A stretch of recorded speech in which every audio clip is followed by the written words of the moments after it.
was lovely. Yeah, it's nice. Energy transition episode number 77. Our topic today is the climate crisis, a fossil fuel crisis. Good morning to all. It's a pleasure to have you all Good here. morning, good Hello. afternoon. Hello. Please let me share with you all the first title ending the climate crisis has one simple solution: stop using fossil fuels. Fantastic. The second, Totally the true. fossil fuel industry will not lead us out of the climate crisis. And the third is hilarious. Time to put fossil fuel industry to hot seats. Wow, that's unfortunate. A Yeah. really unfortunate analogy. So let me ask Yes. Yeah. Tammy, please, Tammy. Much of the media says that fossil fuel energy is responsible for climate change, climate crisis. Is true or not true? Well, I would say not true. The rhetoric has been, of course, as we've noted before, growing exponentially. So you've got the head of the UN saying there it's global boiling and whatever, and always getting further hyperbolic. Then there's all the forest fires that are caused by other things, particularly People. government incompetence and people for not managing forests properly, and then forest fires start. And then we have a UN thing coming out yesterday or the day before saying, be careful about misinformation and disinformation, it's damaging. And then a UN expert, chair of an expert high level panel, came out and said that if you don't support carbon taxes, you're a climate arsonist. So I don't know if that qualifies as misinformation. I know, and it's a Canadian, of course. Of course. So there's this rhetoric out there that's trying to link climate change with fossil fuel use, and if the investigation is that climate change is caused by people, I think they ought to be looking at the wind industry. There's a growing body of literature out there, and I just sent around before we started a recent study out of Germany investigating the role of the wind turbines offshore in altering the wind currents, the intensity of winds, which then affect the sea and the growth of plankton and various other things. And they're warning it could have very significant implications for ocean life and the biodiversity in the oceans. So if it's doing that in the oceans, what are all these wind farms doing to the wind currents and whatnot in on land? So yes, okay, maybe humans are now affecting climate change, but it isn't from burning fossil fuels. It could be because we're pushing renewable energy without really understanding what the greater impacts are for the environment. David and Irina think the same? It's not true? Well, for starters, the new head of the IPCC said that there is no climate crisis. The climate is changing. This is cause for worry, but it's not a crisis, and we won't be all dead in 100 years. So maybe dial down the alarmist rhetoric. This is the new head of the IPCC. I haven't checked if he's still alive or in his position, but I hope he is. But he's speaking out openly against the narrative. That takes a lot of courage. And then with regard of whether climate change is caused by burning fossil fuels, I think, and I have said this repeatedly, human activity affects the environment. We destroy ecosystems, we change ecosystems, and that most likely affects the weather and in different parts of the world and the climate as a whole. But to zero in on the oil and gas and coal industry as the only industry responsible for the impact that human activity is having on our environment is it's unfair and it's stupid.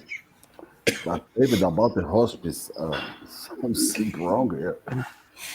Well, first of all, let me just say that the tweet from the UN about cutting back on misinformation and disinformation that was sent out under the name of Antonio Guterres, of all people, is possibly the most ridiculous bit of irony I've ever seen in my whole life.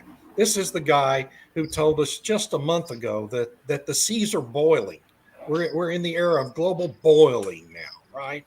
I mean, so if you want to reduce disinformation about climate, just tell him to shut up, first of all. Second, to accomplish anything related to renewables and electric vehicles, which are the chosen rent-seeking industries of the global left political movement that is pushing this transition, you cannot do any of those things without massive deployment of equipment and factories run on fossil fuels. Okay.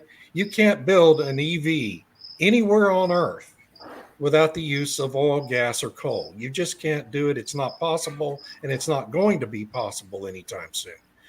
And so the thought that you're going to somehow solve a climate crisis, which, as Tammy notes, the head of the IPCC admits doesn't even exist. First of all, it's a problem. You're going after a problem that doesn't exist. Without the use of fossil fuels is literally the definition of insanity. It's an impossibility, and it's stupid, frankly, to talk about it. And it's a waste of everyone's time, and it's a distraction from the real problems, which is that we need more of all forms of energy, and all of this innovation and expansion of solar and wind and electric vehicles. We need to encourage that in a responsible way, and also at the same time not diminish our ongoing environmental protections that have done so much to reduce real pollution and protect and restore endangered species over the last half century to actually improve our environment. Now you have these advocates telling governments, well, you don't need to enforce any of that where the wind industry is concerned. And never mind all those dead whales washing up on the beaches of New York and New Jersey. Don't worry about those whales. We don't care about them anymore. And don't worry about all the carnage to the migratory bird populations, because we need the wind. Okay? Yeah. We have to stop that bit of insanity. That's what really needs to stop if you're going to do anything constructive about any of this, is we have to go back to the equal application of the laws that have already done so much good for our environment in the U.S. and the rest of the Western world. And that is my rant for this morning. Irina, please. David mentioned Mr. Guterres as a very famous guy, but do the government officials, the other ones around the world, do they have independent thinking, or are they commanded and committed with groups of interests? Oh, I don't think they have independent thinking.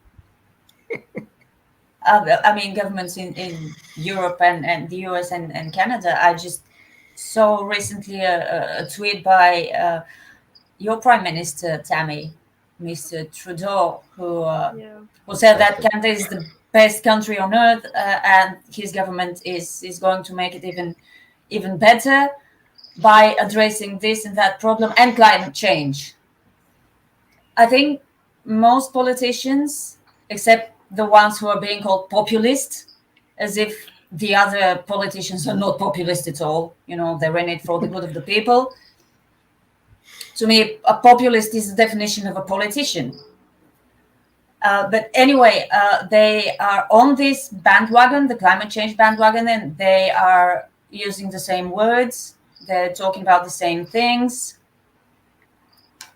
And yeah, they've all signed up for the hysteria, with some exceptions, momentary exceptions, like the Prime Minister of Britain, who said that they will be issuing more oil and gas leases for the North Sea, because necessity made them realize that Britain cannot survive on wind alone.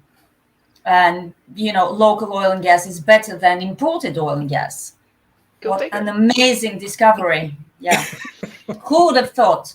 But Wow. even with these, slight diversions from the climate narrative, they all keep towing the line. We need to solve the climate crisis. We need to stop climate change, and we'll do it with more wind and solar and EVs, whatever they do to the weather and the climate.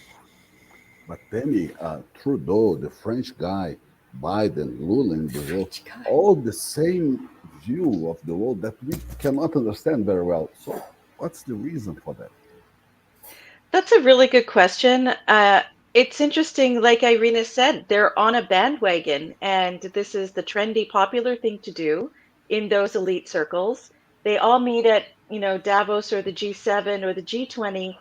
There was a lot of arm twisting at the G20 over the summer, trying to get the countries who aren't in the G7 to talk more strongly about phasing out fossil fuels, and they couldn't come to an agreement on that. But I wanted to just comment on on Canada, for example. It really doesn't matter what the reality says. They're pushing forward with this stuff. Yeah. Come hell or high water. Like Canada just released its clean electricity regulations, which is a clear constitutional violation, and they don't care. The federal government is telling the provinces you must decarbonize by 2035 in your power systems. Otherwise, you're violating the Canadian Environmental Protection Act, and you'll be fined. So they're threatening monetary punitive action against the provinces for trying to keep reliable energy on their grid. So, it is a bandwagon. I'm not sure what it will take for reality to kind of snap them out of this. Um, and with respect to the UK, what's interesting is they want to open up these leases, but there was just an article the other day saying that the banks won't finance development in the North Sea. So the companies are running around trying to find financing to develop, and the banks are saying, no, we're not sure. We don't think it'll be a good investment. And with the windfall tax, the UK government hasn't reduced its windfall tax. So whatever they produce, almost, they'll make almost nothing from it because all the money will go to the government. And then there's the possibility that labor gets in and they'll ban it all anyway. So the banks are naturally hesitant. Why would they want to finance something that isn't going to make a return and will likely be shut down by the next government? So, I don't know how governments extricate themselves from this without damaging their egos. Yeah. David Biden is more reasonable than other that we mentioned here, isn't he? Well, I think very little that happens in the Biden administration has anything to do with Biden. First of all, and the state of U.S. law and the separation of powers in our government and the structure of our Constitution, puts sidebars on a lot of this kind of radical activity that you see happening in other countries. It prevents some of those excesses from happening in the United States. And that is currently, and I wrote a story about this yesterday, currently creating a lot of frustration on the political left.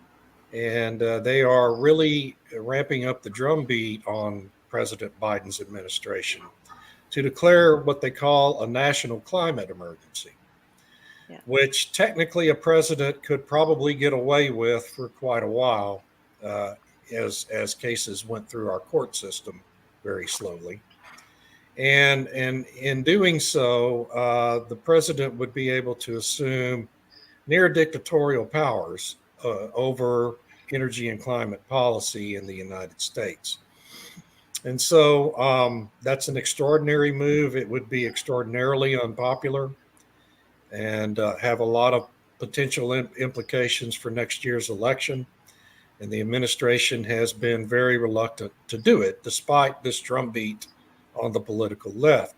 Now, if Biden is reelected, or Kamala Harris or whoever the Democrats throw up there as their latest sock puppet, If you elect a Democrat who doesn't have to stand for re-election, so that would only be Biden, then you don't care what the political harm may be of doing something like that. So if they can keep Biden going through next year's election and get him reelected, I really am very fearful that they will take that extraordinary step and start doing a lot of these same radical things that we see happening in other countries that are really leading to disastrous consequences and destroying whatever level of energy security those countries had before taking those actions. And so I think it's a real threat.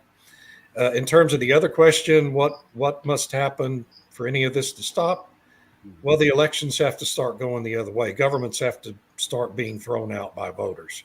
And once that starts, then you'll see a lot of these excesses slow quite drastically and stop. But until that happens, these people, all they know to do is double down on their strategy. That's their response to literally every crossroads. They just continue to double down on all this under the justification of climate change. And so climate change has, in fact, become the new COVID. Just as all these governments, and Trudeau was one of the worst actors, issued all these authoritarian edicts in the name of COVID, none of which were effective, by the way, as we know now. Climate change has become the new COVID. And we just need to expect this to become worse and worse until elections start going the other way. And, God help us if that doesn't happen. Very good title for an article. What, God help us if that doesn't happen? David, starting with you again, there is a huge publicity for promoting the energy transition. It's a huge one. But little is said about energy security. How dangerous is for humanity this situation?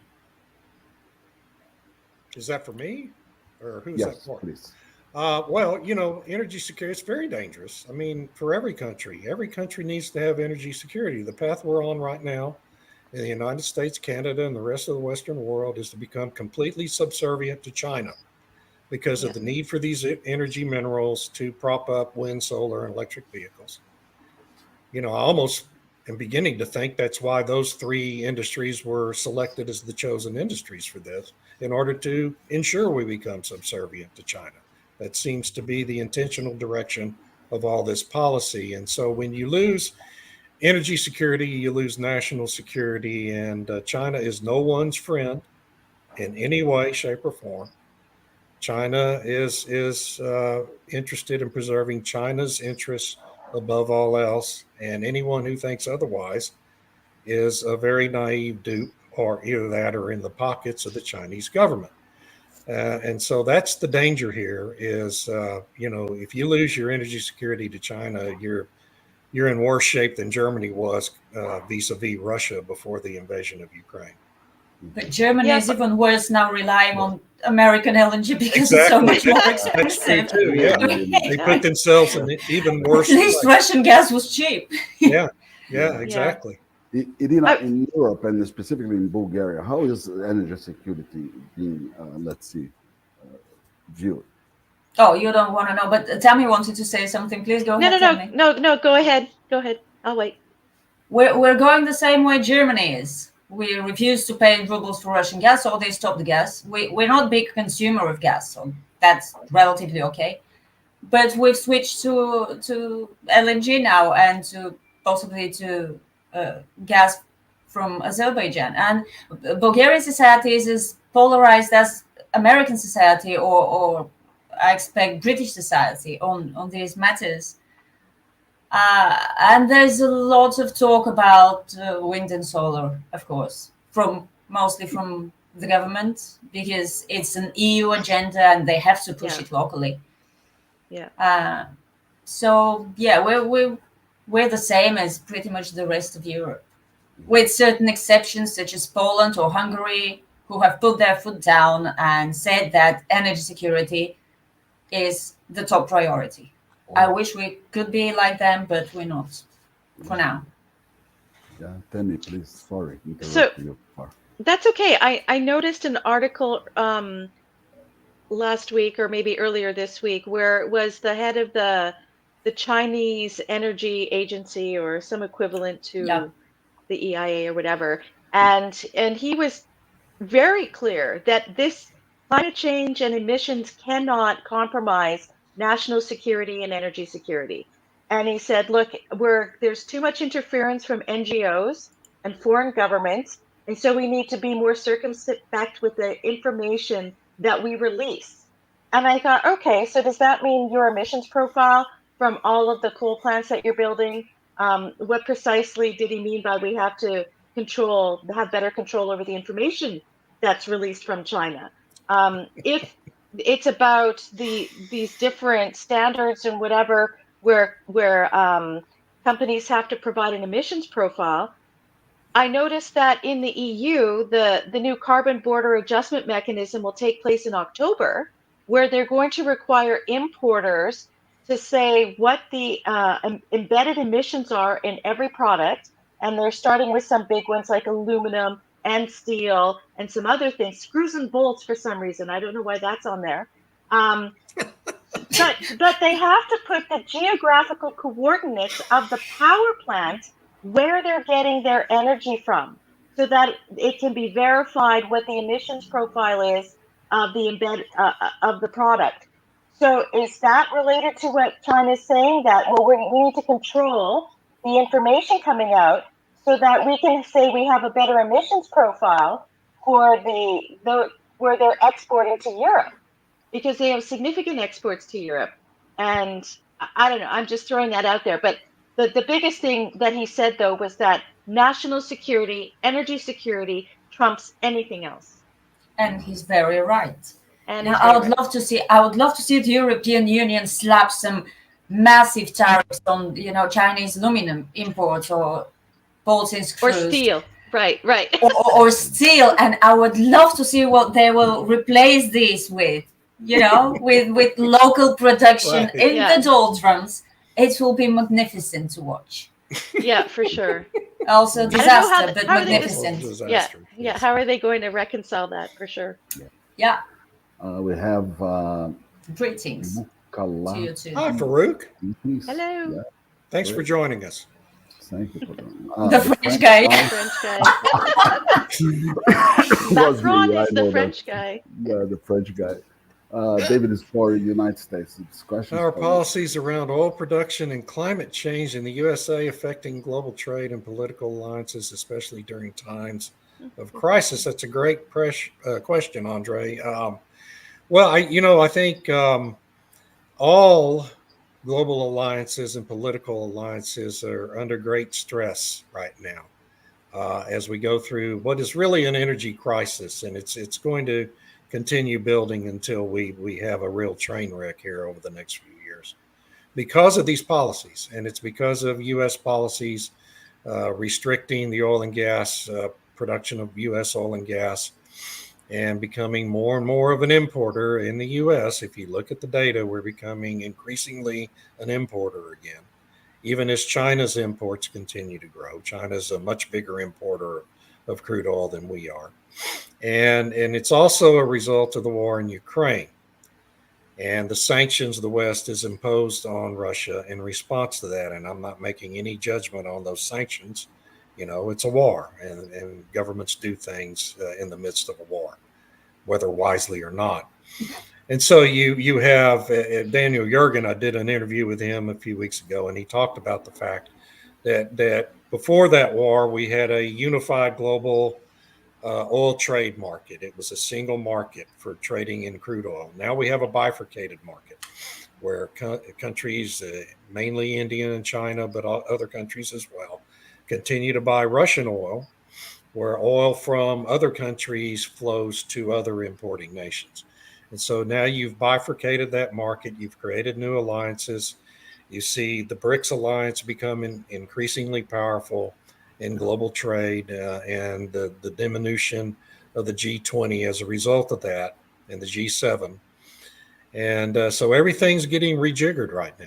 all these alliances and all these relationships are being reformed and changed as a result of these crises that are continuing to build. And where it all ends is anyone's guess, but virtually all of it, other than the war in Ukraine, all the rest of it is being driven by government policies, Yeah. not by the free market functioning as a free market, but by government policy. And that's always been a disaster throughout history when government policy tries to control the flow of energy, particularly when it relates to oil. And so I don't expect this current situation to have any different outcome. And anyone can go read the prize if you want to understand how government interventions cause disasters related to trading in oil and those kinds of alliances. All you have to do is read Mr. Jurgen's first big book, The Prize, and you'll understand it. Yeah, that's a good point. I mean, it's distorting. It's not just distorting the markets, right? It's distorting the entirety of global trade because Yeah. of the inputs of energy and this kind of club mentality. Are you in our club and we don't like you, so you're in this other club? And I think the Right. bifurcation analogy is spot on. But I would say this is driven by the EU, and it just so happens that they've pulled the Democrats into the scheme to do this, right? I yeah, Well, Democrats in America are aspiring Frenchmen, so that's right, a good analogy. Yes. right, and Canada's the same way. Everything that we're doing is being modeled after the EU, which is frightening because it's like Yeah. it hasn't worked there. Why are we doing this? We should be learning, not emulating. David, you interviewed several times Alex Epstein, and I suppose he has some message, some.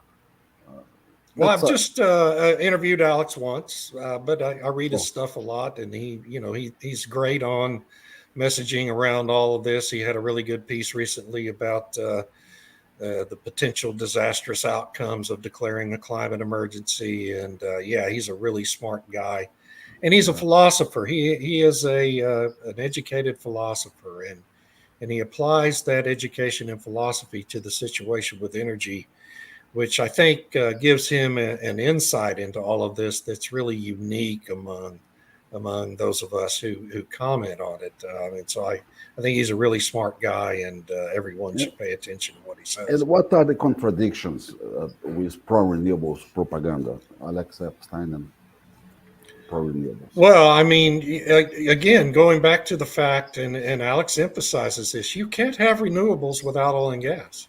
You just can't. You can't do any of it.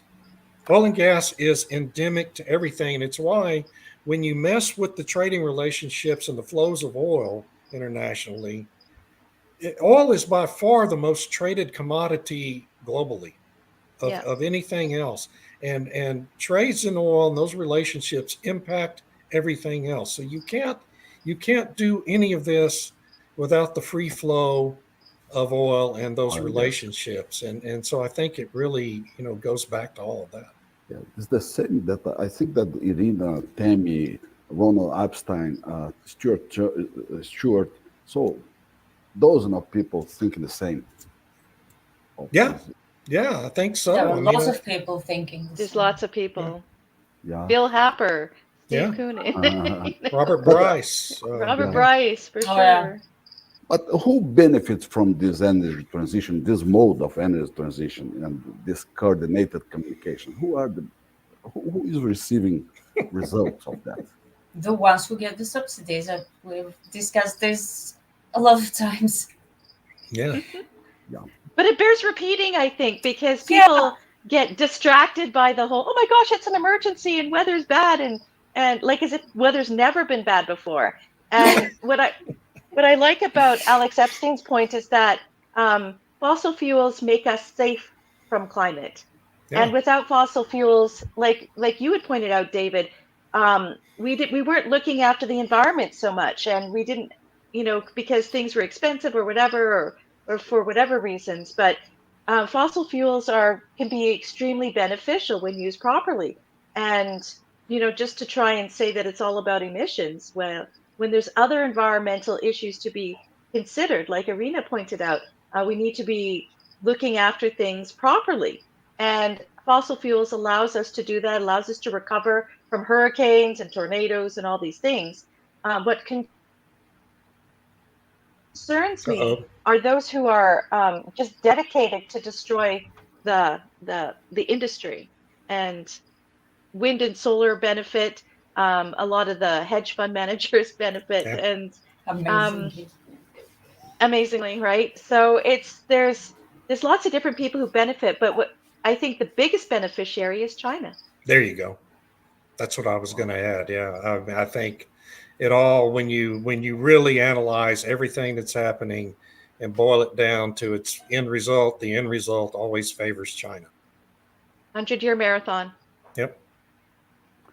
Yeah, well, what's the problem with being a little bit smarter about it, in Europe or North America?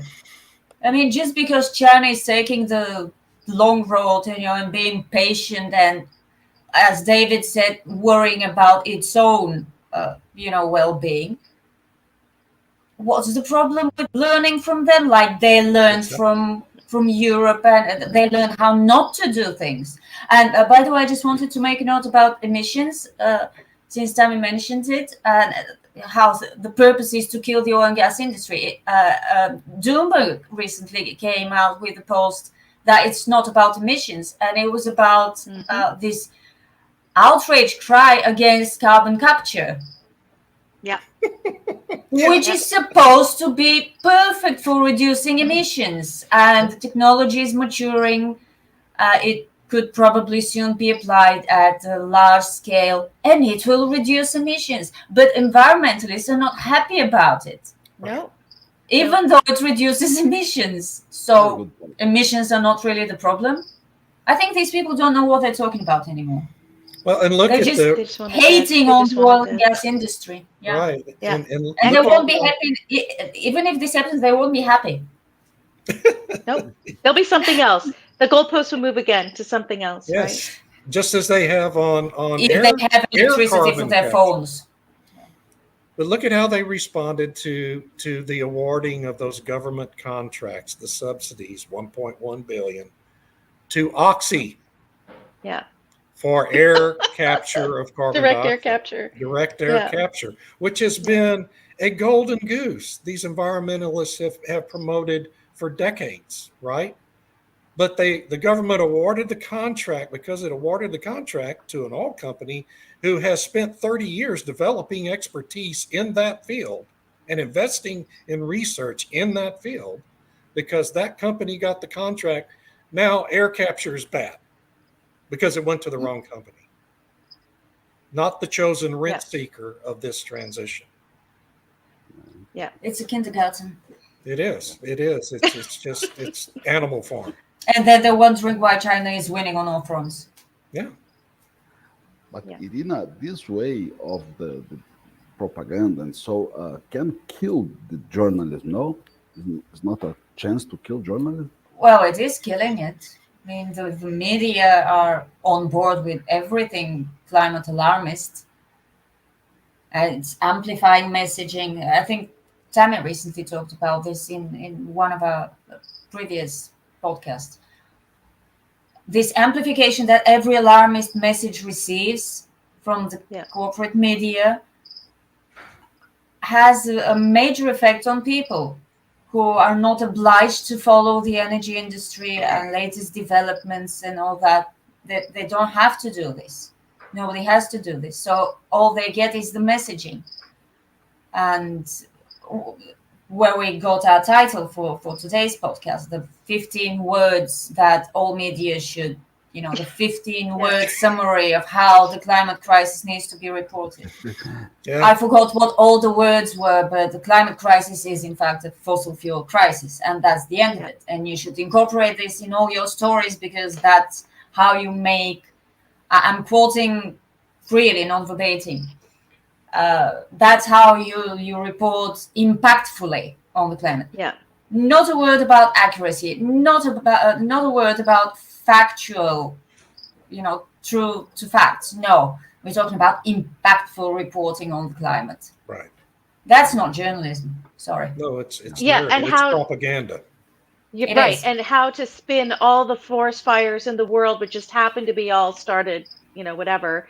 But how you can mobilize what happened in Maui and make it a climate issue. Hmm. How you can mobilize what's happening in Canada, make it a climate issue. But And it was did you notice that the truth is emerging really quickly now about the fires in Greece, about the fires in Canada, about the fires in Maui? Tenerife. It's Tenerife too. Yeah, it's coming to the surface, It's to a public attention boomerang. more quickly. It's a boomerang effect, a rebot effect. It is, It's yeah, yeah. yeah. I see people on social media react really negatively to, for example, Guterres' ramblings about boiling plant, and there was one activist, Sophia something, a young woman who's very, very, hyped up on the whole climate change and big bad oil thing, and I read the comments below such posts, and the overwhelming majority of people have one message, and that's just get lost, leave me alone. Yeah. Yeah, I can't So remember her last name. She's trying to become the next Greta. Kiani or Yeah. something. I don't know. Yeah. Yeah, she was at World Economic Forum. Yeah. Tammy, Another please, young leader in the making. yeah. Tammy, could you please bring this question for you? What are the key policy differences between the Biden and Trump administration in terms of fossil fuel consumption and climate change? That's an interesting question. David, did you want to Do we address have that all one? day? Can you give me a couple of hours here? Well, the Trump administration, just to put it simply, the Trump administration did everything it could policy wise to encourage domestic oil and gas production. And we became essentially independent country, energy independent, had a high degree of national energy security during the Trump years. It's undeniable. In many months, we were a net exporter of crude oil after having been the world's largest importer for decades. And on day one, Biden came in and ended all of that, just as he ended all of our border protections along the Rio Grande. And just changed it all willy nilly without really any concern at all to the consequences on national energy security. And as we sit here today, the United States is energy security is probably at a low ebb in my lifetime, which started in 1956. Our strategic petroleum reserve is at a 40-year low and getting lower, not higher. There's no effort to refill it. And with gas prices having spiked here over the last few weeks, I suspect that sometime soon we'll see the administration begin drawing it down again. So it's a night and day difference, and there's too many, specific policy differences to name here. If I could comment on the consumption side. So during the Biden administration, what they've been really ramping up are these regulations that will reduce consumption of fossil fuels. So we have all these new EPA rules. We have EPA rules on the power plants, on appliances. Now the transport person has got into the mix to try and limit the amount of emissions from vehicles. So there's all of these regulatory tactics or strategies being deployed in order to penalize and eventually just stop the use of fossil fuels. So that is a significant development, I think. During the Trump administration, they really tried to diminish the amount of regulations that strangles the American industry and Right. how things operate in the economy. Yeah, but at least they've realized that they need to address the demand side. You can't just talk about the oil industry that it's bad and you shouldn't use their products. Well, we need to use their products. So now they're trying to teach us to use less of their products, because the industry rightly says that until there is demand, there will be supply, because that's how it works. That's what they're in business to do. Yes. Yeah. So now they're changing the focus, not particularly subtly, to to focus on demand and try to destroy that. Yeah. Demand destruction. They're quite Yeah. open about it. Yeah. Yeah, they think it's for good reason. CCS is a honest Good point. Trees Well, are a great you see- direct air capture of carbon dioxide. Yes, Yeah. they are. Yeah. And They there's a are, lot of them. except unless they're too old, because apparently old growth trees are now bad because they don't capture as much carbon emissions as Isn't younger that trees. isn't that ageist discrimination against It all is. the It trees? is. Yeah. Yeah. Also, refrigerants have become safe, less stable. Yeah, and we need to change synthetic refrigerants with natural refrigerants, Yep. such as CO2 and propane. Please, Yeah. this LinkedIn user, could you please identify you because we can receive only LinkedIn user. Shall we take best that his surname is Turley? Could be, yeah, could be. Just curious for you, David. The most crude oil refining capacity of all countries? Yes, I think so, yes. I think by far, actually. By far. No, China's been building a lot of refineries recently. Yeah, China has China built has. a lot of refineries, but they still import most of their Crude, actual yeah. refined products too. That's right. Throughout the period between World War II, USSR propaganda campaign, of course, yes, asserting pollution, devastating the world. This was strategically designed to rally global pressure against the USA with the goal. Yes, that's true. This tactic was employed as the Soviet Union found it increasingly challenging to keep up with rapid American advancement. Yeah. But pollution is bad. Pollution is bad, absolutely. And by God, we addressed it too. Obviously, this propaganda campaign did not work. It did not slow down American growth. Right. Yeah. So what's the point? It was like a bunch of Biden bureau crazies. Okay. Can I make a comment about carbon capture? So they've been Sure. using carbon capture for a long time for enhanced oil recovery, and that is a really good way to have a circular economy. So you're emitting from one thing and then you're pushing it back in to extract more oil and gas from the wells, particularly oil. So I mean that aspect of it is a proven technology. And the storage of it, I know that in Saskatchewan is one of the first places where they did long-term storage, and they've been monitoring it and so on. So it is possible. It is good. I don't think it's a gimmick. I think it's expensive, and they keep saying, people I've talked to, that a carbon price is required to some extent in order to justify the big expense of doing it. So it's one of these things where it's a good technology for some things. If you're going to have enhanced oil recovery, it is possible to store it, but you got to pay for it. So I don't think it's a gimmick so much. It's just expensive. Yeah.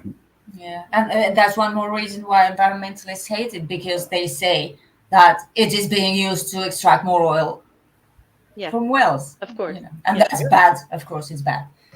Yeah.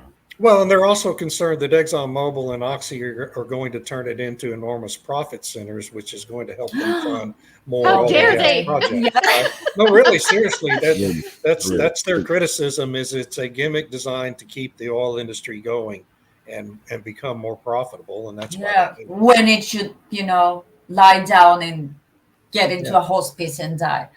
Yeah. Hospice. Yeah, The hospice. yeah. So look at that: triage, euthanasia, and hospice. Like euthanasia, really? Very good. Very good. Yeah. Okay, people. Thank you so much. It was a great Thanks, conversation. great chat. Thank you. This Thank was you, fun. everyone. Yeah. Have a great good week. See ya. Bye-bye. Bye. Bye-bye.